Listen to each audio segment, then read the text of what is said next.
Hi, everybody in Psychology 290 Research Methods. Today's topic is Section 10 of the reading packet. Now, I like to think that all of this stuff is important. Otherwise, well, we wouldn't be going over it. But this section is especially important because it's not only on the test, but it is specific with regard to how you are going to write your paper. That's a big part of this class. In fact, it's why it's a lab class and worth 4 credits instead of the usual 3 credits for psychology classes. So let's get started. By the way, I will be referring to Section 20 also because that's where example papers can be found. But here is Section 10. First of all, most people take this class with the intent on getting a good grade. Perhaps not everyone, but most. So, number 1 on this page tells you exactly what you need to do. Turn things in on time. Deadlines are deadlines. You have to have things in by the deadline if you want your 10 points. There's no exceptions, unfortunately. So the first deadline occurs after a few weeks, where you need to have an outline of your topic a few weeks into the semester. In other words, what is your topic specifically? Then, what is your survey or instrument? Most people do a paper-pencil survey, but some people choose to do one online or another way of gathering number scores from people. But think in terms of a paper-pencil survey. That's the easiest way usually, although there are exceptions to that. A literature review. Now this is going to take even more effort to meet this deadline because you need to be able to find articles using the library databases or other sources and put together a few pages, 2, 3, 4, maybe even 5 pages of what those articles say and how they relate to your topic. Sometimes you want to prove that, look, this confirms what I'm already researching. And other times you present things that are only partially related, or perhaps the opposite to prove that there's another point of view. All of that goes in the literature review. Then the next deadline is a prospectus. The introduction combined with the method section, we'll get to that in a moment, is the prospectus. So a little bit of math there. Intro plus method equals prospectus. Why is this relevant? Well, in the real world of academics, and even business, and even government affairs, you write a prospectus to see if you're allowed to conduct the study. I'm not going to do that to you. You're going to do your paper regardless. I'm not going to turn you down. But if you were a professor at a university, you might write the intro and the method, that's the prospectus, and get turned down by your college president or your department chairperson or whatever. Same thing if you worked at a government agency or a business. You put all that work into it and they may tell you, sorry, you're not going to do that. Not on our dime, not on our time either.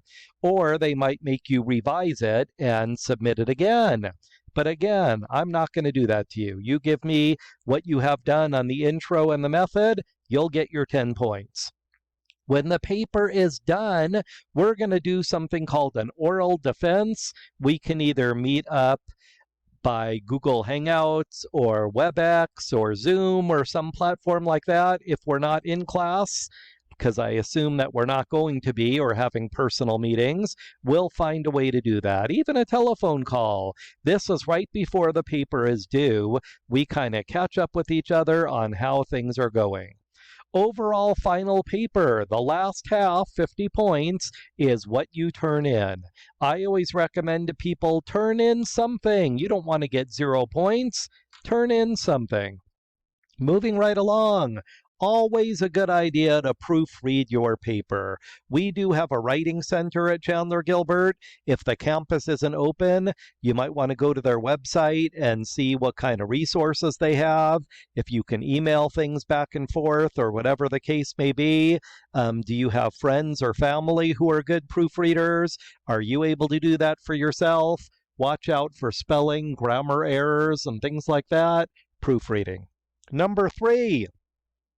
APA style. You need to know that because it's different than MLA style, which you learn in English classes. You don't need to buy an APA style manual. It's a book that is too expensive, if you ask me. You need to be able to do APA style, and in section 10 here, it will be described, but you can also go online and look up APA style format. It's that easy. Other stuff. This is number 4. You want to have a title page. You want to have at least 6 references, APA style. Now, 3 of them can be abstracts. You might find a paragraph or 2 just explaining a study. That's okay for half of them, but the other 3, you want to read the full article. You need 2 hypotheses. That's the plural of hypothesis, by the way. 2 things that you're predicting and studying. So it only makes sense that you have 2 charts or graphs at the end of your study. Now that you've heard all these mean rules and regulations, here's some good news. You don't need to do an abstract, nor do you have to do a reference page. If you choose to do those, great, but it's not something that's going to be graded. That will save you a little bit of time. So again, you want to put one in? Great, but it's not something that's going to be graded. I can assure you of that. Some pointers. Know APA style, and if not, learn it. Do you see how this works when you are starting a paragraph or sentence? You put the author's name and what that person found. This is anytime you're stating something factual.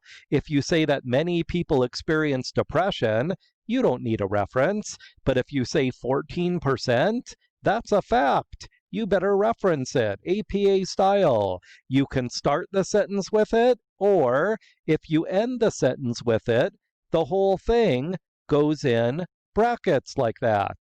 That's a little different than when you just start your sentence that way. So, should I underline that too, like I did the first one in red? There we go. That would be as if it's at the end of a sentence or the end of a thought. Now, elaborate on your points.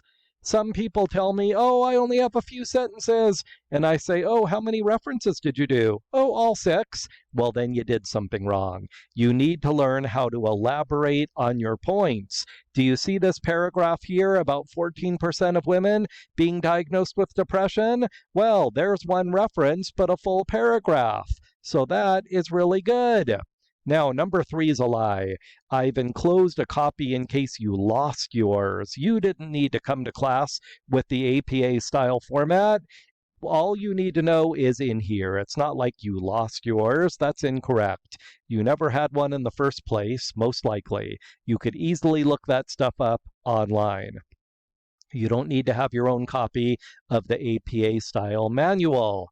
Number 4, grammar, spelling, punctuation. This is meant to be a little humorous.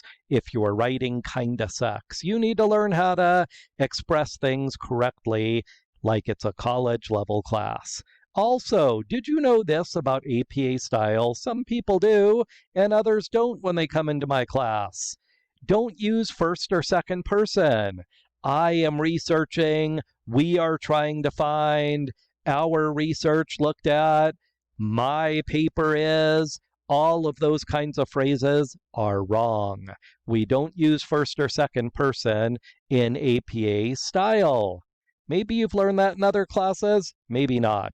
Now, the next several pages here are an APA style paper in APA style, and the topic is APA style. See, a little humor. Not much really funny about research methods, but they're trying to be here. This is interesting. Look where this professor is from. University of Colorado Boulder. That should sound familiar because we talked about the Boulder model, and this guy, Michael B. Wolf, works there. He has an abstract, which you don't need to turn in for your paper, explaining it. He has an intro, a method, starts with the participants who are in the study, and the apparatus and procedures, and the design. This is an APA style paper about APA style. He has results right here. He has discussion, a discussion section, and references, which you don't need a reference page. I already told you that. And 2 charts or graphs. That's exactly what you're going to be doing. Although your topic will be more interesting than APA style, which is his, just so you know. Moving right along. Here's some points, some tips.